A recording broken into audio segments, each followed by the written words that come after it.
Hi అండి, అందరికీ ముందుగా సంక్రాంతి శుభాకాంక్షలు. మీరంతా ఎలా సెలబ్రేషన్ చేసుకున్నారో నాతో మాత్రం షేర్ చేసుకోవడం మర్చిపోకండి. మా ఇంట్లో అయితే మార్నింగ్ 6కే లేచి రోడ్డు క్లీన్ చేసిన మా మమ్మీ. సో ముగ్గు అయితే వేసేస్తున్నా. ఫస్ట్ అయితే శుద్ధితో వేస్తున్నానండి. తర్వాత కొంచెం ఆడిన తర్వాత కలర్స్ వేస్తే చాలా బాగా కనిపిస్తుంది అనమాట.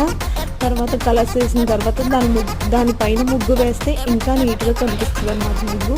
పక్కన వచ్చేసి ఇంకా కుండలు మా చెల్లి వాళ్ళు అయితే వేశారండి చరిత్రలో.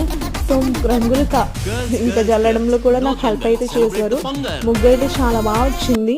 ఇంకా నేను మా చెల్లి మాట్లాడుకుంటే ఇంకా ముగ్గేస్తుంటే మా చెల్లి వీడియో తీస్తుంది అనమాట, కామెడీ చేస్తా. ఇక్కడ కలర్స్ అయితే వేసేసానండి, చూస్తున్నారు కదా, చాలా బాగా కాంబినేషన్ అయితే వచ్చింది. ఇంకా ఫైనల్గా ముగ్గు అయితే ఈ విధంగా అయితే ఉంది. నాకైతే చాలా బాగా నచ్చిందండి. సో మీ ఇంట్లో సెలబ్రేషన్స్ ఎలా చేసుకున్నారో, అలాగే మీ ముగ్గులు ఎలా పెట్టుకున్నారో కామెంట్ బాక్స్లో నాతో తెలపడం మర్చిపోకండి. వీడియో నచ్చితే సబ్స్క్రైబ్.